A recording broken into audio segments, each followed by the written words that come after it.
Hello students, today we are going to study a pair of linear equation in two variables। तो आज हम लोग math का third chapter pair of linear equation in two variable के बारे में discuss करेंगे। सबसे पहले हम लोग देखते हैं कि linear equation in two variable क्या होता है। What do you mean by linear equation in two variables. तो इसकी डिफिनीशन है an equation of the form ax plus by plus c equal to 0 where a, b and c are real numbers, a not equal to 0, b not equal to 0 is called a linear equation in two variables x and y। Means यदि इस form का कोई भी equation है ax plus B Y plus C equal to zero के form में अगर है तो उसको हम लोग कहेंगे linear equation in two variable का है। जैसे कुछ एग्जांपल है 2x plus 5y minus 7 equal to 0। अब हमने जो इक्वेशन दिया है 2x plus 5y minus 7 equal to 0, इसमें अगर हम लोग इससे जो हमारा इक्वेशन है ax plus B Y plus C के फॉर्म में, इससे अगर हम लोग कंपेयर करें तो यहाँ x का कोफिशिएंट a है, यहाँ x का कोफिशिएंट 2 है और y का कोफिशिएंट b है, यहाँ y का कोफिशिएंट 5 है और कांस्टेंट जो वैल्यू c है उसकी वैल्यू है -7। It means here a equal to 2, b equal to 5 and c equal to -7। इस इक्वेशन को हम लोग 2x plus 5y equal to 7 भी लिख सकते हैं। -5 जो लेफ्ट साइड में है इसको हम जब राइट भेजेंगे तो ये पॉजिटिव साइन हो जाएगा। और सेकंड इक्वेशन है √2x minus 3y plus 5 equal to 0। इसमें 5 को हम राइट अगर भेजेंगे तो ये निगेटिव साइन हो जाएगा। जैसा कि हम लोग क्लास 7 से ही पढ़ते आ रहे हैं, अगर निगेटिव साइन लेफ्ट में है तो राइट जब ट्रांसपोज करते हैं तो साइन उसकी चेंज होकर के पॉजिटिव हो जाती है। अगर पॉजिटिव साइन है तो राइट में ट्रांसपोज करते हैं तो वो निगेटिव हो जाती है। थर्ड इक्वेशन हम लिख सकते हैं -7x plus 4y minus 10 equal to 0 और this we can write -7x plus 4y equal to 10। अब इसमें अगर हम कोफिशिएंट को देखें x और y का कोफिशिएंट थर्ड इक्वेशन में, the coefficient of x is -7 and the coefficient of y equal to 4, constant c equal to -10। It means if we compare from this equation x plus B Y plus c, then we get a equal to -7 and b equal to 4, c equal to -10। Student इस चीज़ को ध्यान रखें, हमेशा a, b और c की value sign के साथ लिखी जाती है। अब जैसे कोई पूछता है इसमें c की वैल्यू क्या है, तो आप लोग अगर यहाँ डायरेक्ट c की वैल्यू 10 बता दोगे, c इक्वल टू 10, तो इसका मतलब ये क्या है, हमारा ये वैल्यू रॉन्ग हो गया। क्यों? क्योंकि किसी भी इक्वेशन को हमेशा 0 के इक्वल करके ही कंपेयर करेंगे तो हमारा c की वैल्यू क्लियर होगा। अदरवाइज c की वैल्यू जो है हमारा वो साइन में मिस्टेक हो सकता है। इसलिए हम ऑलवेज इसी फॉर्म में लिखने के बाद ही कंपेयर करेंगे। तो जब इस फॉर्म में हम लिखेंगे तो c की वैल्यू क्या आ जाएगी, -10। बट यहाँ अगर हम जल्दीबाजी में डायरेक्ट c की वैल्यू बता देंगे 10 हो जाएगा। इसके बाद आता है solution of the linear equation in two variables. इसकी डिफिनीशन है all those value of x and y which are satisfied the given linear equation in two variables are known as solution of the given equation. अब इसके बारे में आप लोग class 9th में ही study किए हैं और हमने पढ़ाया भी है। जैसे कोई क्वेश्चन है x plus Y equal to 5, तो हम लोग x और y की डिफरेंट वैल्यू रख करके 5 की इक्वल लाते थे। जैसे x की वैल्यू ले लेते थे तो y की वैल्यू आती थी, y की वैल्यू ले लेते थे x की वैल्यू आती थी। तो x और y की जो वैल्यू पुट करने पर दोनों साइड को सेटिस्फाइड करता था, लेफ्ट साइड और राइट साइड इक्वल आ जाता था, तो हम लोग क्या कहते थे कि जो x और y की वैल्यू है इस इक्वेशन को सेटिस्फाइड कर रहा है, अर्थात x और y उसका सलूशन होगा। मीन्स एक एग्जांपल से समझाते हैं, 2x plus 3y equal to 8, जैसे कि एग्जांपल दिया है लीनियर इक्वेशन का। अगर हम इसमें x की वैल्यू 1 रखते हैं, y की वैल्यू 2 रखते हैं, क्लास 9th के जैसा क्वेश्चन है। अब x की वैल्यू 2 रखेंगे, 2 1 जा 2 आ जाएगा। y की वैल्यू 2 रखेंगे तो 3 से मल्टीप्लाई होगा, 3 2 जा 6, 2 प्लस 6 8 होगा। तो लेफ्ट हैंड साइड और राइट हैंड साइड दोनों में 8 आ गया। तो इसका मतलब क्या है, जो 1 और 2 है इस इक्वेशन को सेटिस्फाइड कर रहा है। Then we say that 1 and 2 is the solution of the given equation. तो इस तरीके से हम किसी भी लीनियर इक्वेशन के सॉल्यूशन को भी फाइंड कर सकते हैं।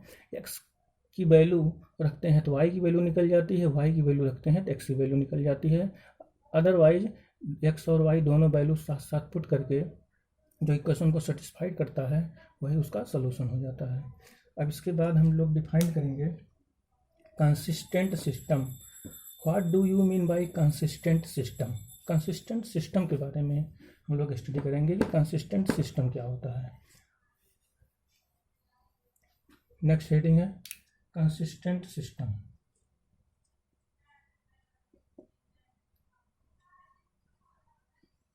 कंसिस्टेंट सिस्टम, तो इसके डेफिनेशन है a system of linear equation, a system of linear equation, a system of linear equation is said to be consistent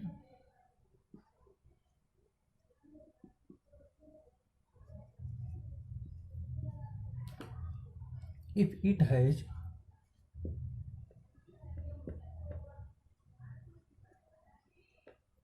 at least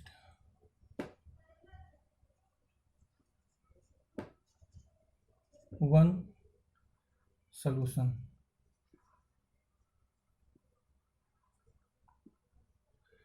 it means क्या हुआ, a system of linear equation, अगर कोई linear equation दिया है उसका केवल eight least one solution ही हो।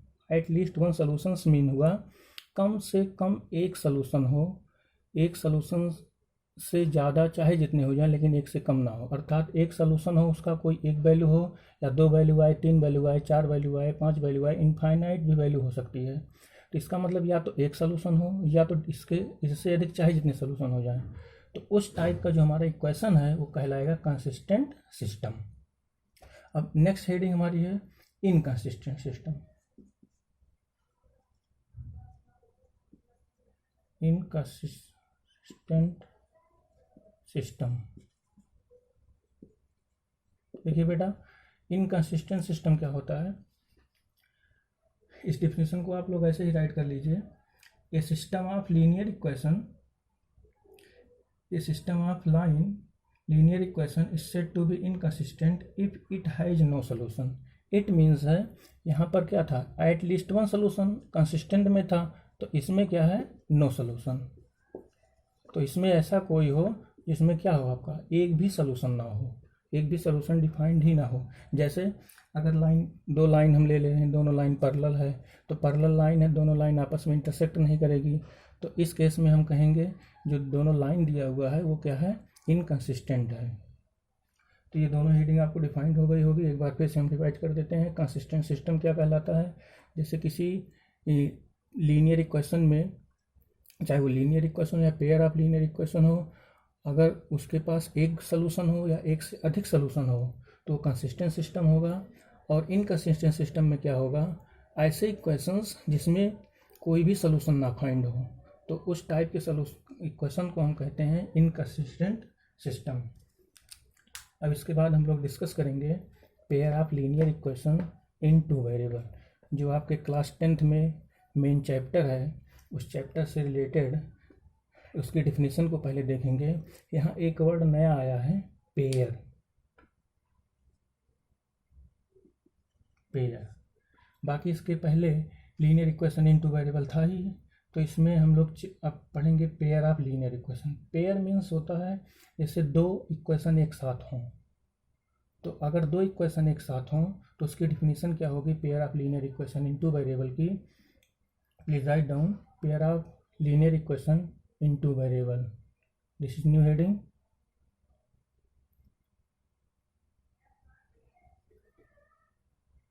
The pair of linear equation is in the form of a1x plus b1y plus c1 equal to 0 and a2x plus b2y plus c2 equal to 0. This equation also are known as general form of the pair of linear equation in two variable. तो इसको हम general equation भी बोलते हैं. तो यहाँ पर a1 b1 c1 a2 b2 c2 हमारा क्या है, रियल नंबर्स है. तो इसको हम लोग लिख सकते हैं where a1 b1 c1 and a2 b2 c2 are real numbers. अब इस दोनों लाइन के डिफरेंट बेस पर, एक लाइन को अगर हम लोग L1 सपोज कर लें, एक लाइन L2 सपोज कर लें, तो इसमें डिफरेंट पॉसिबिलिटी बनती है दोनों लाइन की. जैसे पॉसिबिलिटी नंबर फर्स्ट है both line are intersecting line. अगर दोनों लाइन कहीं एक दूसरे को इंटरसेक्ट करते हैं तो उसको हम लोग बोलेंगे intersecting line.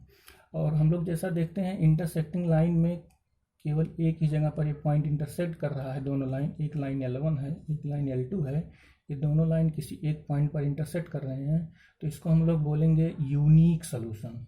It means intersecting line will always have unique value, means unique solution. एक ही सोल्यूशन इसके पास होता है, तो इसलिए हम इस टाइप के इक्वेशन को कहेंगे इंटरसेक्टिंग लाइन. और जो हमारा सेकंड होता है, जो सेकंड पॉसिबिलिटी है, सेकंड पॉसिबिलिटी हमारी ये हो सकती है कि बोथ लाइन आर पैरेलल. ऐसा भी पॉसिबिलिटी हो सकती है कि जो दोनों लाइन है वो कहीं पर इंटरसेक्ट ना करें, दोनों पैरेलल ही हों. तो पैरेलल के केस में यदि दोनों लाइन हमारा पैरेलल होगा, कहीं एक दूसरे को इंटरसेक्ट ही नहीं करेगा, तो इसका मतलब इसमें कौन सा सोल्यूशन होगा बेटा, नो सोल्यूशन हो सकता है. इसमें कोई भी सोल्यूशन नहीं होगा. लेकिन इसमें आप क्या लिख सकते हो, यूनिक सोल्यूशन. यूनिक सोल्यूशन इसका हो सकता है. अब इसके बाद हमारी जो तीसरी पॉसिबिलिटी हो सकती है, तीसरी पॉसिबिलिटी हो सकती है कि जैसे एक लाइन हमारा L1 है और दूसरा लाइन भी इसी पर ओवरलैप हो रहा है, कॉन्साइड कर रहा है, मीन्स कॉन्साइड लाइन. तो L1 और L2 दोनों, जैसे हम लोग पढ़े हैं कॉन्ग्रुएंट फिगर. कॉन्ग्रुएंट फिगर में क्या होता है, दोनों फिगर एक दूसरे को टोटली कवर कर जाते हैं. तो ऐसे ये दोनों लाइन जो है टोटली एक दूसरे को कवर कर जाएंगे. तो इस केस में हम लोग इसको बोलेंगे both line are coincident line. और कोइंसिडेंट लाइन में इनफाइनाइटली मेनी सोल्यूशन होंगे. ठीक है बेटा. तो पहले जो हमने टाइप बताया था इंटरसेक्टिंग लाइन, इंटरसेक्टिंग लाइन में यूनिक सोल्यूशन होगा. और दूसरा हमने बताया पैरेलल लाइन, पैरेलल लाइन में कोई भी सोल्यूशन नहीं होगा, एक भी वैल्यू फाइंड नहीं होगी. और थर्ड पॉइंट जो हमारा था, थर्ड पॉसिबिलिटी थी, अगर दोनों लाइन कोइंसिडेंट हो जाते हैं तो ऐसे केस में डिफरेंट सोल्यूशन हम लोग फाइंड कर सकते हैं. तो ये हमारे पास तीन पॉसिबिलिटी थी. पहली पॉसिबिलिटी है इंटरसेक्टिंग लाइन, दूसरी पॉसिबिलिटी है पैरेलल लाइन, और तीसरी पॉसिबिलिटी है कोइंसिडेंट लाइन. अब हम लोग आइडेंटिफाई करेंगे mathematically representation of the solution. इसको हम लोग स्टार्ट करते हैं नेक्स्ट टर्न पर.